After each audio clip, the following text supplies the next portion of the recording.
तो आज मैं आपको खाली पेट खाने वाली सबसे उत्तम चीजों में से एक चीज के बारे में बताने वाला हूँ, जिसका नाम है दही। बस सुबह खाली पेट दही खा लो, दिन भर आपका पेट चकाचक रहेगा, क्योंकि दही हमारे पाचन तंत्र के लिए ऐसा समझ लो कि ये वन ऑफ द बेस्ट चीज है। और आपने इसको मीठी चीज के साथ मिलाने के बारे में सुना ही होगा, राजीव दीक्षित जी ने इसके बारे में बताया था। लेकिन सबसे पहले हम जानते हैं कि आयुर्वेद में दही के बारे में क्या कहा गया है। आयुर्वेद में कहा गया है कि दही हमारी अग्नि को बढ़ाने वाला होता है, यानी कि ये हमारी जठर अग्नि बढ़ाता है। दही वीर्यवर्धक है, हमारा स्पर्म काउंट बढ़ाता है।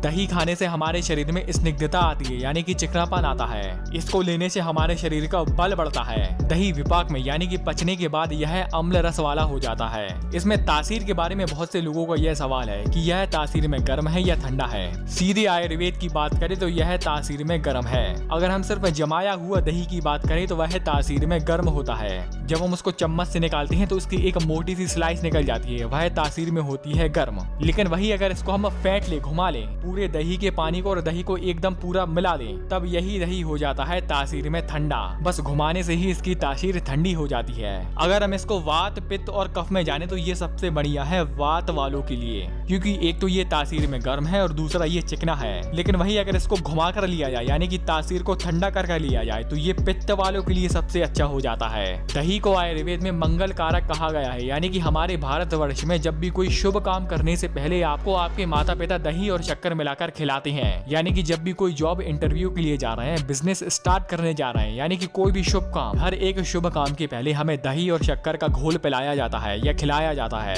दही दुबले पतले लोगों के लिए सबसे ज्यादा फायदेमंद है, क्योंकि आयुर्वेद में महर्षि चरक और महर्षि वाग्भट्ट बोलते हैं कि यह मांस और मेद धातु पर इसका सबसे ज्यादा असर होता है। यानी कि अगर आप दही खाते हैं तो आपका मांस धातु बढ़ेगी, आपकी मेद धातु बढ़ेगी, आपके शरीर में फैट और मसल्स बढ़ेंगे। यह कंक्लूजन जाने तो आपका वेट गेन होगा, आपकी मसल्स, आपका शरीर बढ़ेगा। विशेष करके जिनको अपना वजन बढ़ाना है तो क्या करें कि वो दही के साथ रात की बनी हुई रोटी, यानी कि रात की बनी हुई रोटी में घी चिपड़ लें, बासी रोटी को सुबह खाएं, सुबह दही के साथ खाएं, तो इससे आपका बहुत जल्दी वेट गेन होगा। जिन व्यक्तियों को पेशाब खुलकर नहीं आती तो ऐसे में भी दही का सेवन करना सबसे ज्यादा फायदेमंद है। अगर आपको बार बार दस्त आते हैं, लूज मोशन की समस्या है, तब ऐसे में भी दही का सेवन करना सबसे ज्यादा फायदेमंद है। जिनको खाना खाने की इच्छा नहीं होती, भूख नहीं लगती, तब ऐसे में भी दही का सेवन करना फायदेमंद होगा, क्योंकि ऐसे में दही का सेवन करना ये हमारे पेट में गुड एंजाइम को बढ़ाता है, हमारे लीवर को एक्टिवेट करता है। और हाँ, यहाँ पर बात हो रही है गाय के दूध से बने हुए दही के बारे में, ना कि भैंस के दूध से बने हुए दही के बारे में। अब अगर आपने दही जमा लिया है, जमाने के बाद अगर आप उसको घुमाकर खाते हैं, यानी कि दही की तासीर ठंडी करके खाते हैं, तब आपको इस दही को ठंडों में नहीं खाना है। इस दही को आपको बसंत के मौसम में नहीं खाना है, यानी कि मार्च और अप्रैल में। गर्मियों के टाइम पर सेवन कर सकते हैं, लेकिन आधा पेट ही करें। और जाने तो ये दही को आप शरद के मौसम में ले सकते हैं, यानी कि जो बरसात के बाद मौसम आता है, जो सितंबर और अक्टूबर का मौसम होता है, उस टाइम पर आप इस दही का सेवन कर सकते हैं। लेकिन अगर यही दही को आप घुमाकर नहीं लेते, यानी कि गर्म तासीर के साथ लेते हैं, तब इस दही को आप ठंडियों में भी ले सकते हैं। फिर इस दही को आपको गर्म मौसम में नहीं लेना है, यानी कि गर्मियों के मौसम में। और जाने तो सितंबर और अक्टूबर में इस दही का सेवन नहीं करना है। तो दोस्तों, आज के लिए सिर्फ इतना ही।